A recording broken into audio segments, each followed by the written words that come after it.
So, you can go ahead and look at her. Nothing's gonna go on. Just she's calming down right now. So, yeah. So my name's Miss Grace. I'm a wildlife control officer. I am also an apprentice falconer. And with those two things, I had some previous work experience working with some wildlife with different kinds of animals. I went to school for biology. I got my bachelor's degree, and I studied ornithology and herpetology. Does anyone know what that is? What? That's right. Yeah. So I got to do some cool stuff with snakes, and then I moved on to birds. I really love birds. They're so fascinating to learn about. So I thought, what can I do with that? So I was just online one day, and I searched on what can I do with animals, and this job came up about bird abatement. I'm like, what is that? Anyone know what that could mean?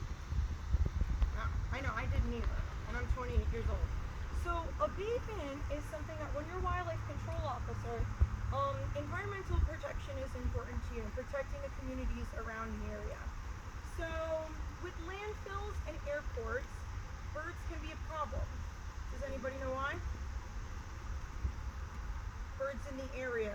What kind of hazards could happen? With airplanes? What? Yeah, absolutely. Or even worse, the bird can hit the airplane, right? Maybe it gets stuck. Anything else? What about a landfill? Go ahead. It's all gets stuck in there. Yeah, in the airplane. Well, what about a landfill? Why would it matter if birds are near the trash?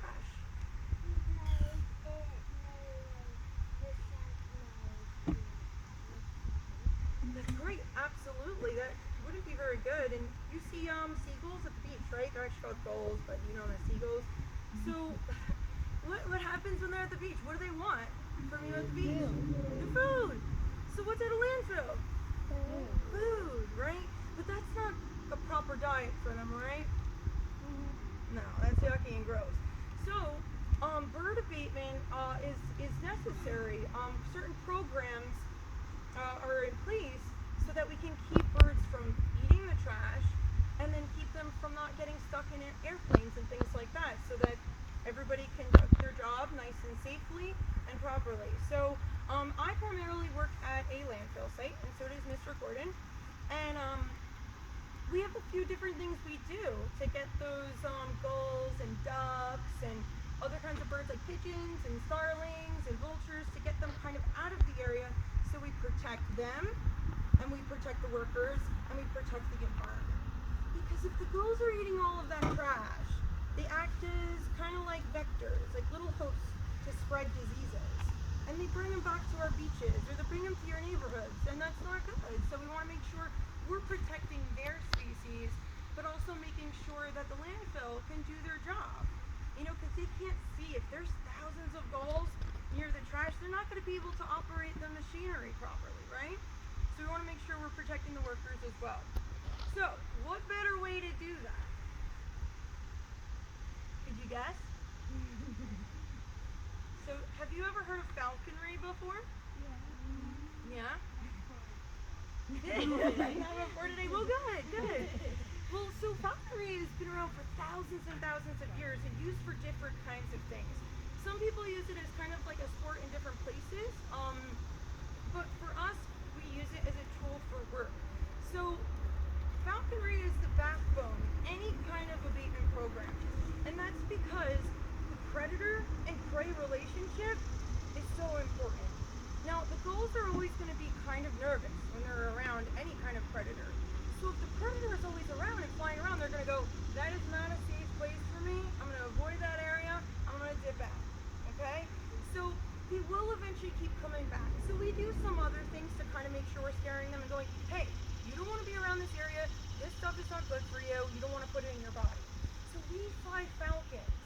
So we train falcons and we fly falcons in order to do that. So today we have a red-tailed hawk with us. And there's going to be differences that you're going to end up seeing between falcons and hawks. But we use falcons because their primary diet is birds, and we want to get the birds out of there, so we fly them in order to do so. So, like I said, I'm an apprentice falconer. So I said to myself, okay, well, I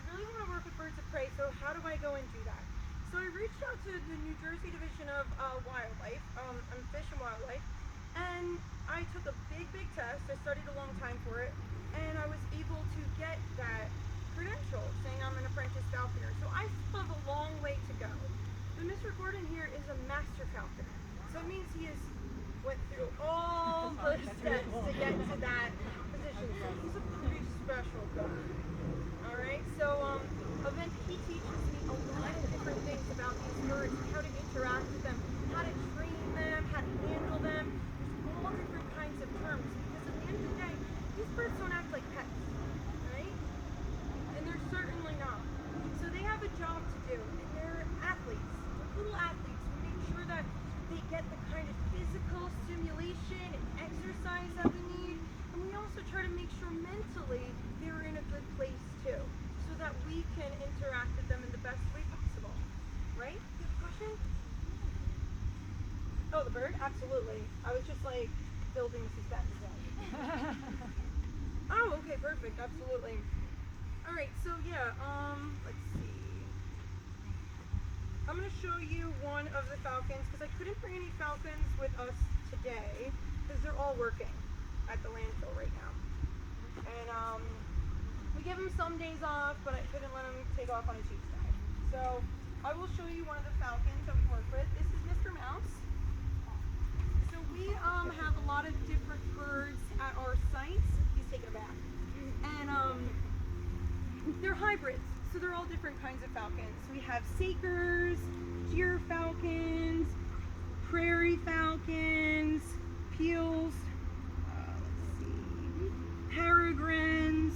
Now, do you know what kind of falcons are here in New Jersey? Raise your hand. Go ahead. That's right. And what is the cool fact about peregrines? Does anyone know? It's like a distinct thing to know. You got it. So what's cooler than working with the fastest animal in the entire world? Right. So, there's a bunch of like cool stuff you can do. But that is my favorite thing. I think that's the coolest thing ever. That I have the privilege of taking care of these animals, helping track their weight, feeding them. I have to feed them some yucky stuff. I have to feed them something called quail. Oh, I know. So, they are not alive when they come to me, and that's what we end up feeding them. We don't give them some of the inside, so I have to prep the quail in order to give that to the falcons, because they don't eat fruits and vegetables, right? I mean, we could, like, eat them realistically. No, I don't think they'd be very happy, right, Tom? So if you want to look over here, thank you, I got stuff on. Yeah, so I'm showing you the slow motion of, yeah. Oh, they're beautiful. That's slow-mo? That is slow-mo. Can you imagine how fast? Does anyone know how fast they really could go? Go ahead.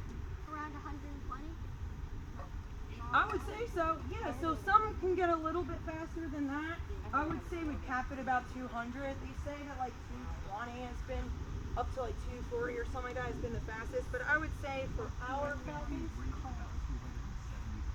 wow. See, I told you.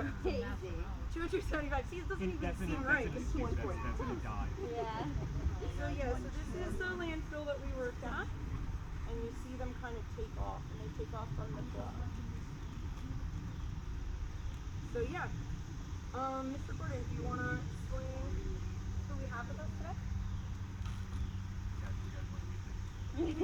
They're like, yeah, whatever. Like, we want to hear about you. How many of you guys have seen Harry Potter? So this is Tonks. Tonks was trapped on Halloween, the soundtrack of Harry Potter, so she has a Harry Potter name. Tonks is an 8-year-old red-tailed hawk. So you can see her pretty red tail. Alright, maybe you can't see her. The red tails, they don't get their red tail until their second year. So when she was a baby, she had a dark brown and black striped tail. And as an apprentice falconer in New Jersey, the red-tailed hawk is the only bird you can work with. This is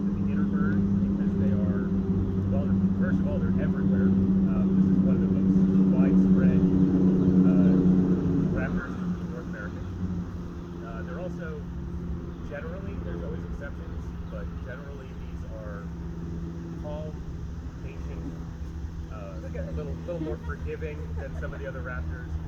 They're very tough. They're very hardy. They're resistant and even immune sometimes to some of the diseases that raptors can get. So it's really good to work with the red tails to start because it's difficult to mess up. Yeah.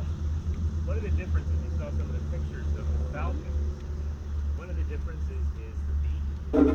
So you can see on her beak, she's got this nice hook. And with the falcons, there's a tooth. There's like a little notch that comes down. Because the falcons, they use their beak to dispatch their prey. These guys use their feet. So if you look at these talons here, those are very, very sharp. And her feet are so strong.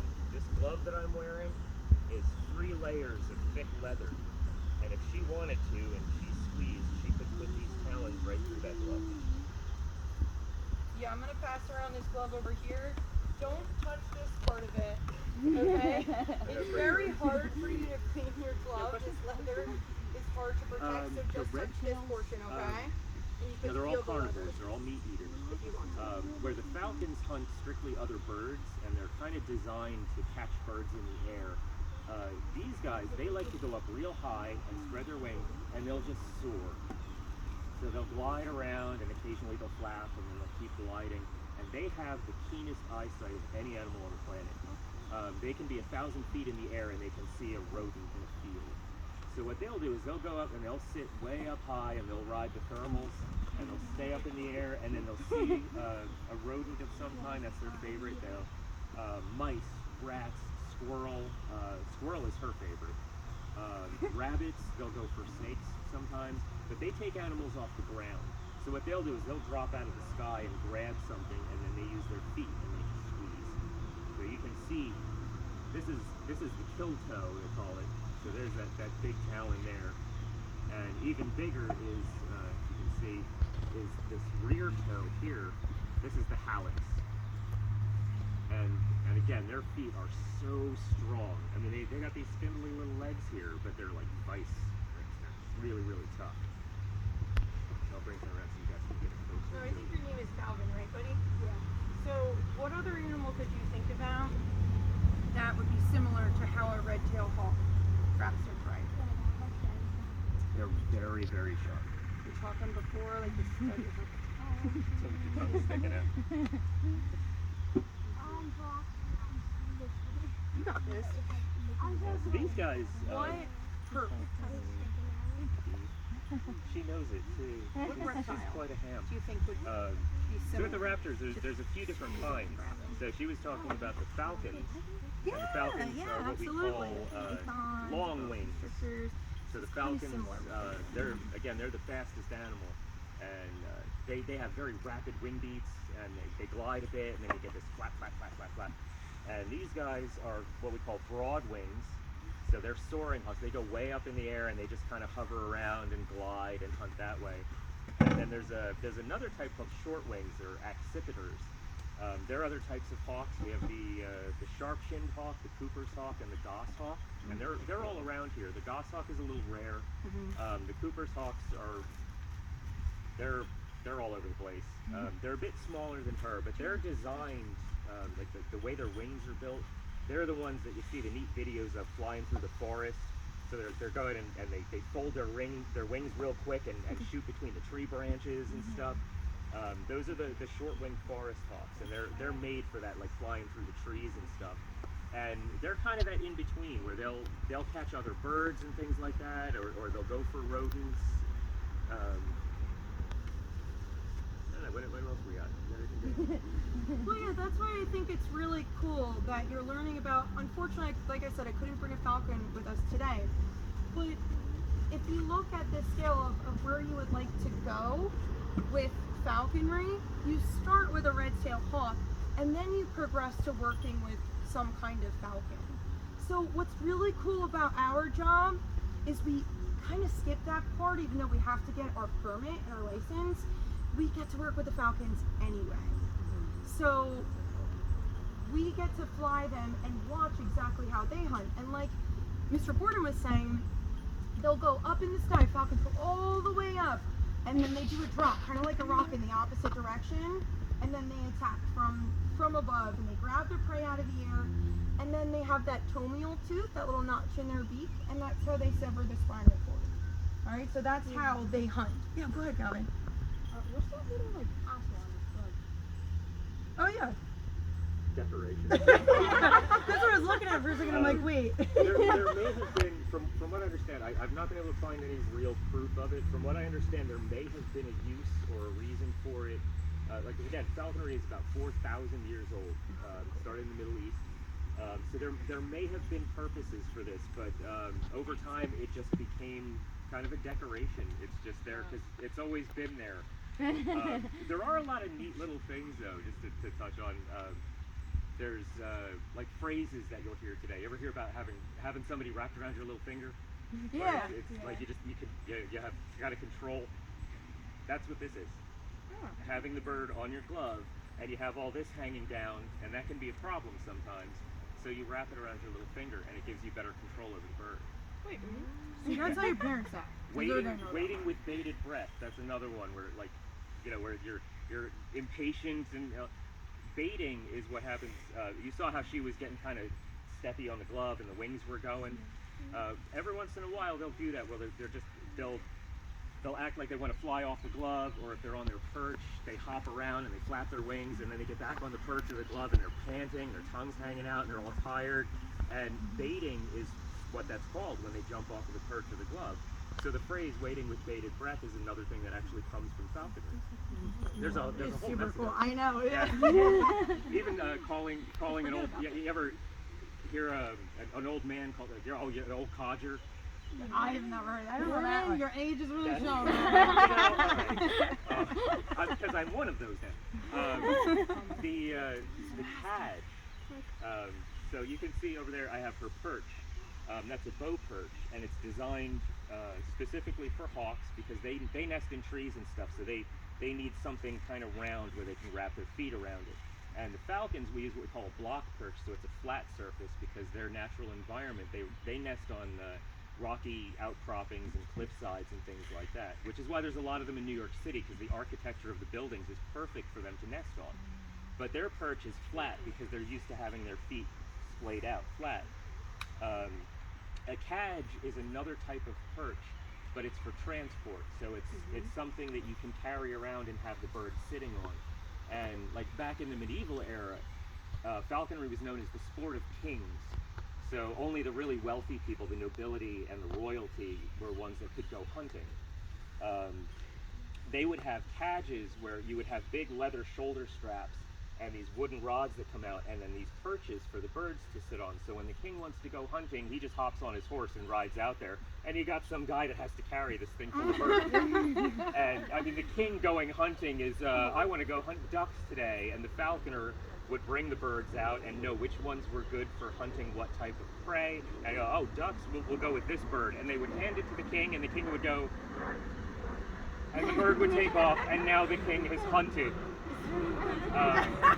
But the retired falconer, the one that couldn't go out in the field and chase after the birds or use the big stick and beat the brush and scare up game because they're older and they don't move around as well, they were usually the ones that would wind up carrying this big thing, this big cadge. So the old guy was the cadger and would carry the birds out there. He was also more familiar with the birds usually and would know which ones were good for what type of prey. But that's where the calling someone an old codger, that's where that comes from as well. That is super cool. I am showing my age though.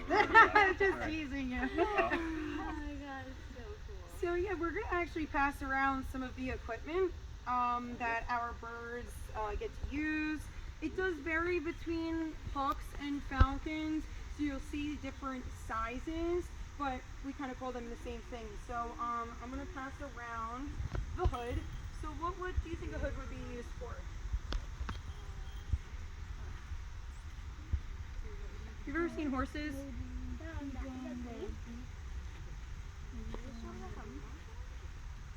It's a really good guess, actually. It kind of fits like a hood. Yeah, it feels like a helmet. We're not gonna hood Tonks because she doesn't like it very much. But we do that to kind of get them calm. It's dark, they can't see much. That's like, we get them ready for their flight. And then we use something called telemetry. We use a receiver and transmitters, and that's a way to kind of give us beeps to track them while they're in flight. Now, this is what I love about working with the birds and flying them, is that it is the freedom of choice. So if they feel like leaving and never coming back, that's a very unfortunate reality for us, but that's something they do have the ability to do, because their only motivator in this is food. You know, they are very driven to the food, so that's what... Yeah, I would say myself. But yeah, so they go for the food. Now, we do build relationships with these birds. You won't necessarily see the same bond as you would with some other birds. However, developing a good, trusting relationship with your bird is really important. So when there is a situation where they don't really feel like coming back and they're like, my belly's full, I don't need you anymore, you go, hey, as a reminder, I have a really safe place for you to hang out for the night, so you don't have to worry about other predators. And they go, oh, okay, fine. You know, I'll come and hang out in my mew. And that's what we keep them in, is actually mews. So they're these big enclosures. They are outdoors. They do stay tethered to one perch for a majority of their day, because for 75% of their day in the wild, they would be chilling, hanging out, resting. Because it takes a lot of energy to attain that kind of speed, right? So in order to hunt, it's a lot of effort. So they end up staying perched in the shade, just chilling. They have access to their bath, and then we'll do short flights with them throughout the day, some a little bit longer, and then you're out in the heat like, geez, it's like been 2 hours and this bird is all the way up and you can't even see your bird anymore. That's where the telemetry comes in play, so you can kind of go, okay, my bird is in with distance, but you have to have a lot of trust. So using some kind of like level of trust in your bird is useful to you too, not just the bird. All right, so the way that we get them back is a few different ways. We like to train them in ways where they respond to whatever call that we have. This is something called the lure. I'm not going to swing it around right now because I'm not sure exactly how Tonks is going to feel about that. She's actually fine if you want to show her. She's okay. So this is called lure training, and it kind of reminds me of like when you play fetch with a dog. All right, yeah. Have you ever been in medieval times before? Yeah. Okay, so do you see what the falconer does there? Yeah. So that's not just for show, actually. You know, so that's actually a legitimate training exercise that we do with them. So we swing the lure kind of like this, you know, and we make sure we do passes with them, kind of like you would do fetch with a dog. All right, so we pass like this, come back around, and they go back and forth. And we want to get as many in as possible. This is a great form of exercise for them. But as soon as we let them get the lure, or say we put it on the ground in order for them to come back, that means game over, flight over, it's food time. It doesn't matter if your bird doesn't chase out any other birds. Doesn't matter if maybe their effort wasn't up to par for the day. They didn't give their all. They don't feel like cooperating. They have personalities just like us. Sometimes they don't feel like participating for the day. And that's okay. They still will get their food as a reward anyway. Go ahead. So do you train your birds to attack the seagulls if they don't if they do go to the area and don't leave? That's a great question. It was actually something I was going to go over. So we do not train them to attack the gulls. But as you know, with being a natural predator, sometimes that's instinctual, and that's what they do. No matter how many times they know, okay, those are my people, you know, I'm going to go back and go to sleep in my mew, and then we're going to go flying the next day, that wild instinct will kind of kick in, and sometimes they will end up catching prey. But it's really important that you get to your bird when they do catch some kind of prey, like a pigeon or, you know, a starling or a crow or something like that. You want to make sure you're getting to that bird immediately, because you don't want them to eat what's inside of a wild bird because of diseases and things like that. We were just talking about the gulls being in the trash. You can imagine that some of the things that are inside them aren't that great, so we don't want our birds to eat what's inside of them. So it's not encouraged, but sometimes it does happen. So it's a really good question.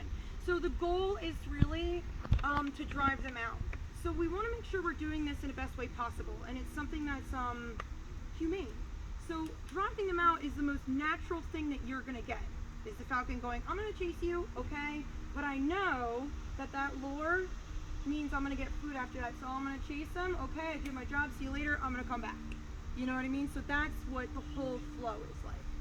All right. So yeah, I can actually pass around some of the other equipment too.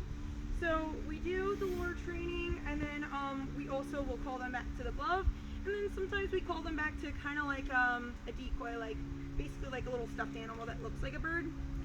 You know, and it's funny because they always are like, look what I got, you know, and then you kind of have to trade off and be like, look, I got some really delicious food here. You're going to want to sit back up on my glove. And it's really cool. But like I said, sometimes they give you a hard time.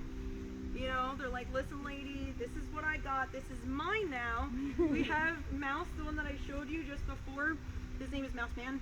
And I was giving him a bath. He will grab my gloves, winter gloves, that glove, and not give it back to me. And then start screaming at me. And I'm like, listen, sir, the attitude is not appreciated. I give you food, okay? Remember that. So this is some of the equipment that we use. This is called a jess. There are two different kinds. I'm sure there's more, but this is a braided jess and this is a leather jess. So I can go ahead and pass this around. Oh yeah, you can pass it around too. And then these are their bells. Why would we need bells on our Falcons and Hawks? Go ahead. That's right. So that we can find them. Now, would it be beneficial to have a bell on a bird that leaves you?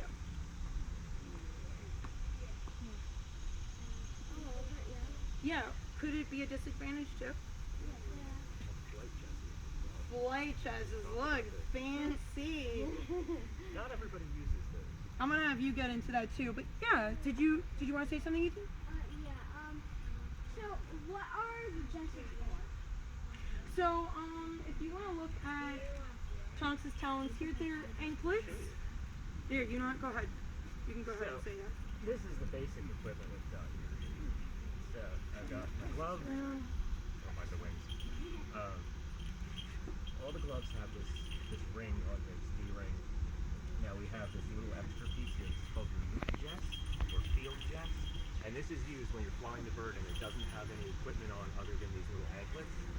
The anklets are semi-permanent. They're grommeted around her legs so they won't come off. So if she didn't have any of her equipment on, these anklets and I had her on the glove, I can use this and slip it through and tie her off. So now she's attached to my glove for safety. But this is her leash, and right here is a swivel. So she can move around and it won't get tangled up. Now these pieces here that go through the anklets are called jesses. So what we do is we take each of these jesses and we put them through the anklet, and then they are attached to the leash with another loop. So this is basically your leash slides over, and then the end of it is put through the two slits in the jesses, and then it's all cinched down, and then she's tied off to the gloves.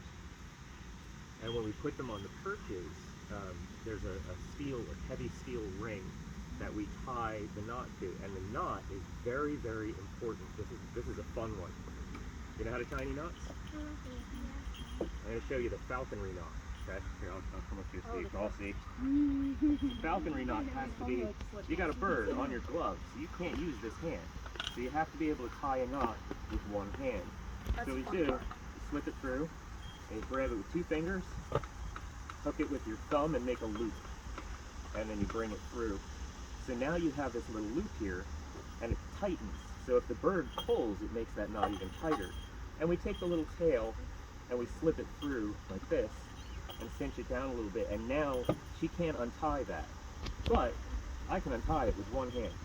Just all you gotta do is slip the tail out and give it a tug, and it undoes that knot right away. I'll show you one more time.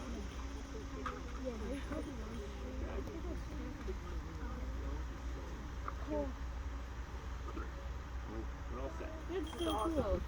Yeah, it took me like 3 weeks to get used to that. I know, that's one of the managers at my job at the time had said to me, I give you 2 days to get that down. And I was at home all day, all night, do it over and over again. So it's a matter of repetition. Now Gordon and I could practically do it in our sleep with our eyes closed. You know, it's just something you get to do. I'm surprised I was able to show you, because normally when I try to do it slow and I'm paying attention to show somebody, I mess up. I can't do it. But if I'm talking to someone and I just do this without even looking, it's fine. But when I try to slow down and do it, so I can demonstrate it, I usually mess up the first couple of times. So I'm glad that went well. Yeah. But then I tell everybody about it, so it evens out anyway. Oh, I have a fun detail that you guys are going to like. Oh, hit 'em So with with the raptors, birds of prey, these magnificent hunters, when it comes to telling the difference between the boys and the girls, you know how? Okay. So they look identical. Their feathers, their markings are going to be pretty much the same for every bird. The only way to tell the difference between boys and girls, the girls with the raptors are always bigger and stronger than Oh, the boys. yeah. They are in charge. There is one type of social Sorry, raptor. boys. There's one type of hawk that will hunt together in a pack. They actually call them the wolves of the sky sometimes. It's the Harris hawk. They're a Midwestern, like a hot weather desert bird. And they will hunt in a pack, but they have an alpha female. So the biggest girl is in charge. And you can find in the wild there can be 6 or 7 of them all hunting together. And the biggest, strongest girl will be in charge, and she'll call the shots. And they send the boys, the small ones, out to go scare up prey and chase the rabbits out. So then the girls are like, all right, we got this, and they all come down, and that's how they get their food. But I thought you guys would get a kick out of that. Harris hawk. Yeah. Yeah. And that's like, we call that like hunting in a cast. And the thing about falconry is if you ever look Oh, up the some term. definitions, like look up the glossary, okay? I'm gonna give probably Miss Tina something that she could like show you guys one day, like a little study guide, because there's like 3 different definitions for that word. So it's like for one term. So you gotta really pay attention to your stuff. But once you get it down, it's like second nature. Let me pass around some of the peregrine, not just peregrine, some of the sacred falcon feathers. And you can kind of see all the different, these were all molted, you know, by the way, over time. Yeah, go ahead. You see the bill on the other table? Can I You may, absolutely. I'm going to pass around some for you guys. We're gonna be talking about feathers later too, guys. So still please out. Yeah, that's guys don't, guys, always feathers are fried. Okay, you guys always go up. Always go up. Yeah. Guys, look at us leave. Yeah. Leave?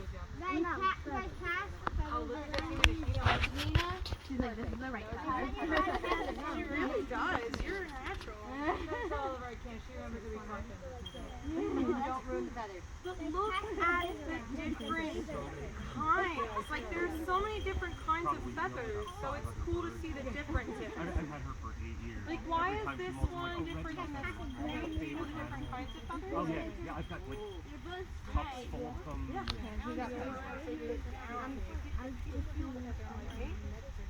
I'm still learning like the flight feathers versus the tail feathers. Yeah, they're just like This one's more on the other Cool, right? That guy who made American Yeah, this one was on the way before I started doing Falconer. Always the Hawks. And there was Oh guys, real quick, so I know we can't get too close to Miss Tonks because we don't want to make her nervous and scare her, so if any of you want to use the binoculars to look really close and examine her, welcome to do that. It's cool to like stalk her. She's going to be like, no matter how precise that, I'm talking to this Falconer. no matter how precise you're going to be able to see through the binoculars, she's going to win the prize on that site. Very quietly. Was it like, I think it was like 3 times the amount of like, Falcon sees 8 times better. yeah, falcons can see 8 times better than humans. Going up with my toes. And Mr. Rick learned that fact. Yeah, right? Look, your backup. Oh, yeah. That's my guy. Do you want to see the I feathers? always remember. You want to see the feather? Our site is Everybody's gonna get to see. Just wait. Oh, okay. Everybody's gonna get a Yeah, chance. just be patient, guys. When I got the job, I told my Ezra, you're probably gonna get those. Ben, Oh wait, that. those are Jake's. Like, can you buy your own? And you can fly in out the back door. You're perched on the Oh, railing. Oscar's too nice. That's okay. Sky would be Well, don't worry. Everybody's gonna get a chance anyway. Those binoculars are as old as I am. So, 28 years old. Woohoo! She got my Anyone else want to choose another? They're going strong. Feather, anyone? Yeah, we're down south. Beautiful Tom. So while we're going around, We're trying to consist. looking through the binoculars, does anyone have any like specific questions? I know we kind of gave you a bunch of information all at once, but go ahead. So no, that's the Mr. Gordon. You're better at kind of like explaining feather characteristics. We took our test and we just left that there. Yes, like It's just my I mean, I can kind of go. Okay, hey, campers, sit and listen. Tegan, can you sit for me too? You too, like, sit.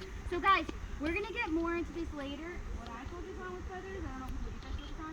But when you look at feathers, guys, you can look at the shape of them. Like Tonk's feathers, they're gonna be a bit wider. You can tell that this one came from a falcon because look at how pointed it is at the top, right? This is a fast flying bird. And depending on where it comes from on the body, some of them can be a little more curved. But when you look at some of the feathers, this helps them fly a lot faster. We're going to talk a lot more about this later when we go through the feathers for different kinds of birds. But when you guys feel a feather, you can go from the bottom to the top. This, like, it's not plastic, but you know this part in the middle that kind of feels like plastic? This is called the shaft. This is the part of the feather that cuts through the middle, and then all the other pieces go off of it. What? Didn't you once say that the side that the shaft is the side that the shaft is mostly on is I'll mention that. And guys, this is the other thing about the feathers. Look, this is something really cool you can look at. We're going to do this later. But look, depending on what side the shaft is closer to, you can see what side of the bird it came from. The whole purpose of this part in the middle is to cut through the air while the bird is flying. So if it's closer to the front on this side, it came from the right side. If it's towards like the opposite side, it would be from the left side. If you see a feather and it's right down the middle, it usually comes from the tail. Okay, so that's how you can tell. Sometimes if it's further down on the wing, it can be in the middle, but most of the time, if it's down the middle, it's from the tail.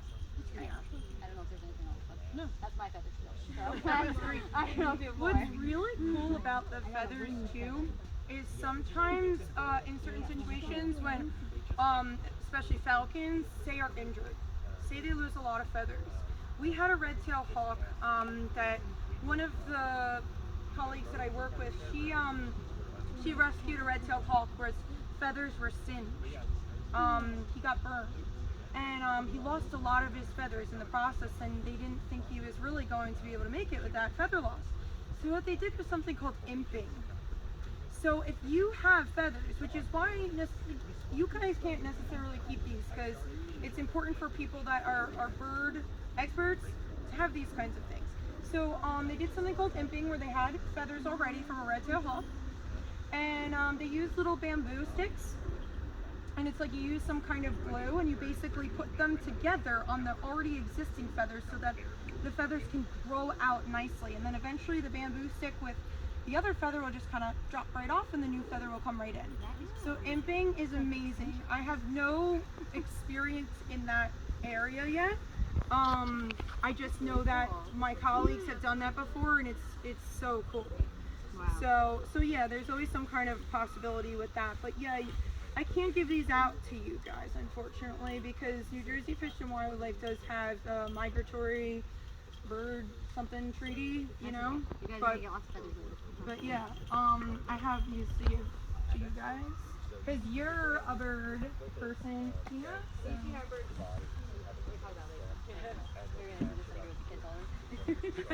Yeah, well, you can have all these. I will take that. All right. So, any other questions? Think about it. Yeah, like it could be anything. It could just be about like what's the coolest thing ever, you know, story or. Any questions, cuties? No. He's like summoning all of the questions.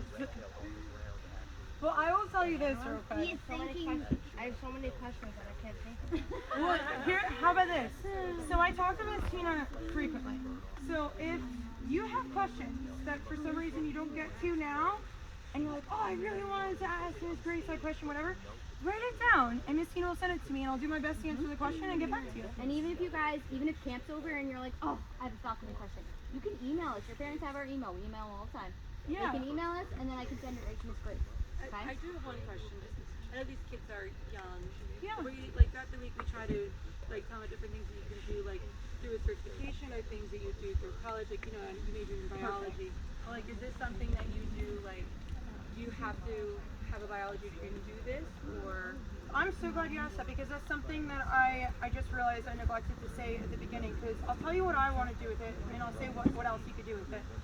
So the company that I work for, the whole purpose is, yes, protecting the airports and landfills.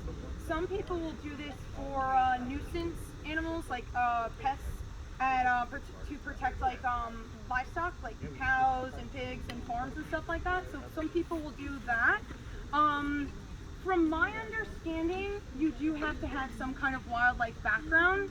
I'm not sure the amount of schooling. It was a plus that I worked in ornithology research, and then I got my bachelor's degree in biology.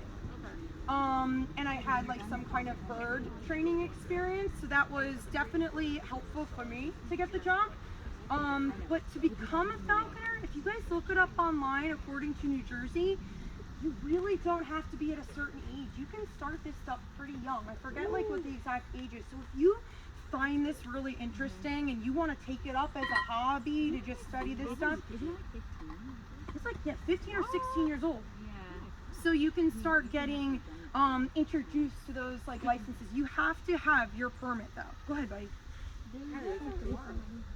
Get cracking, Kylie. Like, do the red feathers on it benefit at all, or is it just part of it?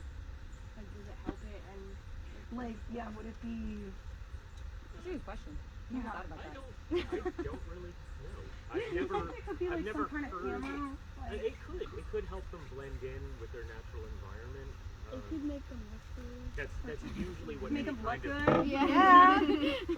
typically any kind of coloration or patterns you see on wild animals are part of their camouflage, but sometimes with the birds it's to attract mates and things like that. Like they have big like the songbirds and whatnot. It's typically the males have like brighter and fancier feathers to attract the females. These guys, they're a little different with that. I mean, that could be part of it. Usually with them, it's their feet. Watching two red tails or eagles when they're courting each other, they'll fly around each other, and then occasionally, if you're really lucky, you'll get to see it. I've seen it once with red tails and once with eagles, where they fly at each other and they lock feet. And then the clash. and then with cool. the eagles, I saw them actually lock feet and spiral out of the sky, and then at the last minute they break apart. And it's with the red tails, they flew at each other and they tilted. And I was close enough that I actually heard their feet smack together as they went side by side. But that's the thing with them is it's like look at my feet. Look how good I am at hunting. I can bring you good food. Yeah. Hey, that's a good compliment for them, okay? So like, I don't know if the feathers would have anything to do with that. It's a really good question. I've never heard anything about that, and now I'm going to have to look it up. But if I find out, I'll let you know. And you Yeah, can let us tell know. Our car ride. Yeah, I know, we got a lot to do. Google is a wonderful thing. That's another thing too, is like I think that I was gonna say before to wrap up your question is there is different things that you could do, particularly what I want to do eventually with moving up to become a Master Falconer is like a capture release program, so that if there is an injured red tail or if there is an injured falcon that maybe may not be able to make it, get them strong, get them kind of acquainted still with their natural instincts and things like that, in case that they've been, kind of shocked or whatever. Get them up on their feet and going, and then release them back into the wild. So that's something that I particularly would like to do with that. So yeah. Go ahead. Where did you get the red tail? Good question. So, as an apprentice, you have to actually go out and find a juvenile, a young red tail, and trap it by yourself. But you're going to have your sponsor. As an apprentice, you have to have a general falconer or a master falconer that will help teach you and oversee your progress, and eventually send a letter in to the government that you've done all the work you need to do and you can move up now. You have to be an apprentice for 2 years. So your falconry sponsor will take you out and you will find a juvenile red tail in the wild. And the way we find the juvenile is, like I said, they don't get their pretty red tail until their 2nd year. So if you look at the feathers right here, you see those stripes. Well, can you stop? The stripes on the edges of her feathers there is kind of what her baby tail looked like. So we look for a red tail with those baby feathers, and then we set up a trap. She was trapped with what we call a balchatry. So it was a small cage that we had a rat in, because that's something that they hunt. So it's like, there's your food right there on the ground. But that cage is actually inside of a larger cage that's kind of domed, and it's covered in basically little wire nooses. So there are these loops that if the bird gets caught in them and tries to pull away, they tighten. And with her, we used, it was a heavy-duty fishing line. So it was thin and clear enough that when she locked eyes on the rat in the cage, everything else was blurred. So she's really just looking at that rat, and she can't see these loops. But they were also like thick and heavy enough that when she got stuck, they wouldn't bite in and cut through the scales and hurt her. This one, I got very spoiled with this bird. I was so lucky to get her. She went for the rat, landed on the cage, realized she was stuck, and just kind of looked up and went, "Okay, you got me," and she lay down on the ground with her wings out and just went still. So we just scooped her up and put a hood on her. But there's a few different types of traps that you can use. I actually heard about a guy that he had been a master falconer for about 40 years, and the last time he caught a red tail, he put a glove on, and he went out into the woods, and he had one of those, like the camouflage net with the leaves and stuff. So he laid down on the ground and covered himself with that, and he had a pigeon on a string. And he made the pigeon move around, and when the bird came down for the pigeon, he just reached out and grabbed it by the legs with his glove and took it home. I think you have to have a lot of experience. Yeah, I don't think that's for recommended. Well, with that guy, I think it was the running line was, if it's a bird that has wings and will kill things, like it goes hunting, he has worked with it in floating. Wow. Okay, So he'd been doing that a long time. That's crazy. Yeah, so I wouldn't recommend that trick, but there's bow nets is another one where it's a folded net with a wooden rack, and you fold it in half, and then you have your bait here, and when the bird goes for the bait, it flips over, and it just covers them in like a butterfly net, so they can't get away, but it doesn't hurt them or anything. That's the important part. Yeah, I think too, that kind of raises another question about taking an animal from the wild, because we don't do that, right? That was something that I had to question when I first started getting into falconry. So the way it was justified is, this is a regulated process. This is all under your permit. This is all under state officials. And the reason behind why you're able to take this red-tailed hawk without it being kind of messed up, taking them from their natural environment, is because as passage red-tailed hawks, which is, what Tonks was when we first got her, their mortality rate, I think it's close to like 80%? Yeah, 75, 75-80% of not really making it. And that is usually, the primary reason for that is because they don't really have the skills to hunt properly, even though it's embedded in their brain to go, okay, I know I need to eat, I know I need to hunt. Their mom isn't like, come here, honey, let me show you where the food is, right? So they don't exactly know what to do. So sometimes they'll get caught up in certain things. Sometimes they'll unfortunately get hit by a vehicle. Sometimes they can't find food because they're not searching in the right areas. What if that area doesn't have enough rabbits or squirrels or something like that, and they don't necessarily have the knowledge to go, you know what, I'm going to relocate and go somewhere else. So this, in essence, is supposed to be like your way of contributing to help them a little bit. So you're going to go, okay, I'm going to help you hunt, I'm going to get you strong, I'm going to get you, remembering all these skills so that when you go back into the wild one day, then you're going to be strong enough to make it. You're going to be able to survive. So that's the whole theory behind it. All right, now just keep that in mind. There are always going to be people that do things for the wrong reason, but I have faith that all of us here believe in conserving all of the natural wildlife, right? So Is Tonks ever going to be released, or you think? Yeah, a lot of apprentices will actually they'll trap a bird, train it, and fly it for that first hunting season, and then release it and do it again their second year, so they get double the experience. With her, and especially since I already had this job doing the abatement, so I was already working with falcons, and we really clicked. Like, she's been such a great bird, and I do a lot of the educational stuff. I bring her to events that I do on my own, and she's been so patient and forgiving. I got really spoiled with this one. But, yeah, this isn't always a thing. yeah, we try not to like treat them like pets so much. We want to keep that wild streak, and I could at any time I could cut off her equipment and let her go, and she would be fine going back to the wild. She knows how to hunt. She does a good job. We have a trust, and I do know that we have to get them used to certain things. So, real quick, we got to be able to touch their feet. We have to be able to change out their equipment. Touch their feet and their legs. Check for injuries after they've been hunting, even talons sometimes, things like that.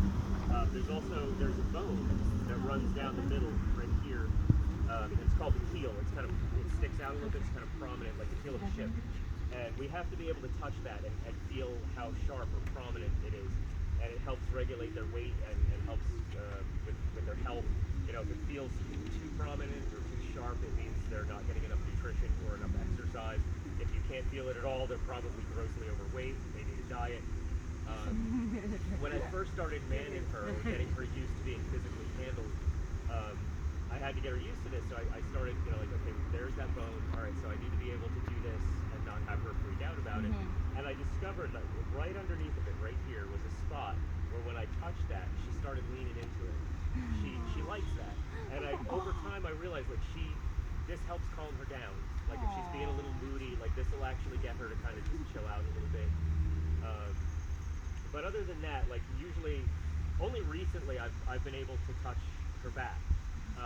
Typically, I discovered this about a month ago at an event where I was explaining that, like, I can touch here, I can touch her feet, and I can clean off her feet. But if I try to touch her head or her back, she freaks out about it. And when I'm demonstrating, I can't touch her back because she gets mad at me, and now she's making a liar out of me. But we've been together for about 8 years. She trusts me. She knows who I am. Usually, if other people try to approach her, that's what happens. She'll start flapping the wings. She'll try to move away from them. I've had some close calls with her. But yeah, there's a couple things that I do with her. Like petting her ear that isn't typically a falconry thing. It's just that we've been together for a while, and I know what she's comfortable with. There are things that I have tried to do where she has turned around and bit me. She's always been very gentle. It's kind of a warning, and I have not pressed my luck to see how hard she'll bite me if I keep messing with her. But I will re-release her at some point. Usually, my thing is when she starts giving me the signs, like she starts collecting little sticks and things when we're out hunting, like she's gathering nesting material. It's like, okay, it's time to build a home and start a family, and I will have to let her go, and I will be very sad. We're gonna be like with the binoculars, like, Tonks, we're always here if you need us. Yeah. Well, I did talk to an older falconer a few years ago that said he did what he called a soft release. So it was time to release his bird. He said he got her out hunting a few times, made sure she was still good out in the wild and she could survive, and great. And then he cut off the equipment and he put her on her perch in the mew and left all the doors open, and she was completely free. And she realized it. She went out, and he said for a couple of days she would come back in and sit on her perch. She spent a couple of nights there, and then she moved on. She was out. And he said over the next few, I don't know how long, but he said the next few years, every once in a while, he'd hear a hawk cry outside, and if he wasn't doing anything, he'd grab the glove and a chunk of food, and he would go out and hold it up and see if the bird would come down. And if it was her, she would. That's So she was still crazy. around, and yeah, so it was a couple of years. He knew she was doing fine, and I you need see her that. every once in a while. I like that. I need That's that. So, yeah, I think if it ever comes down to it, that's probably what's going to happen. Yeah, it sounds like that's what she might need. Yeah, Yeah. well, You can tell she's connected she's with gotten you. kind of famous. Like we do the local Ren Fair circuit in New Jersey, and like I've had people show. There was one weekend I couldn't bring her. It was too hot. And we Yeah. didn't have shades, so like I'm not gonna risk it. And I left her home. And I got to the fair, and groups of people coming. I'm like, "Where's the bird? Oh. Like she's not here today. Are you kidding me? I came all the way out here to see the bird." Like, yeah, people spend $25 on a ticket to the fair just to see her. And I'm like, I So yeah, feel she is horrible a now. celebrity. So Yeah. remember that. Yeah, look at you. You guys are meeting a celebrity today. Pretty lucky. Yeah. All right. Does anyone have any more questions, or want you guys to be able to get to lunch? I love this. This is amazing. Yeah. I mean, if any of you maybe want to interact or work with birds one day, you have great educators. They'll let you know. They'll make sure they steer you in the right direction. But also, you guys can reach out to us anytime. What's up? What's your favorite kind of bird? That's a good question. For me, it's Go ahead, Gordon. red tail. Oh, You're yeah. just saying that because Tom says you, okay? Oh no! Ever since I was little, like I said, when I got this job, my Sorry, mom was Gordon's talking. picking on me because she said when I was 2 or 3 years old, I would hear a red tail outside, and I would be out the door trying to find it in the sky because I've always loved them. I don't even remember that, but apparently they've been my favorite animal forever. It's Parrots and crazy. stuff, though. Like parrots, they Why do hate you me. make that face? They hate me. Every time I'm near them, they're like, "Oh, I don't trust you," and I'm not real keen on them either. But the hawks, I've always had a thing with hawks. Even going to the Renaissance fairs and stuff as a kid, like the Harris hawks that they have and whatnot, they were always like, "Oh, hi, who are you?" I actually had one trying to follow me one day. Even the falconer was like, "He's trying to follow you home. Are you part of the pack?" I'm like, "They hunt in a pack." But yeah, these are my absolute favoriteest animal ever. Boys and girls really who were know. boys and girls who were on a field trip or did Creatures of the Night or the Night Owls. Does anybody remember what animal in movies they use this sound for? Do you remember? Kylie, the pressure. It's okay if you don't. Who came to a field trip? Did anybody come to a field trip? Some of the out-of-town kids. So in movies, they'll actually use a red-tailed hawk screech over a bald eagle, because bald eagles make pretty pathetic sounds. Yeah. But the that's red-tailed like- hawk sounds so cool, and then they have a picture or a video of a bald eagle, and they're like, well, we can't use the real noise. I have here. Yeah, because they sound like they blend in with like shorebirds. Like, Yeah. Yeah, they do. I actually have it. Yeah, It's just Alright, like ready? it's so Doesn't soft. match. Yeah, but this is like. Do you want to this is hear? intense. Do you want to hear the bald eagle?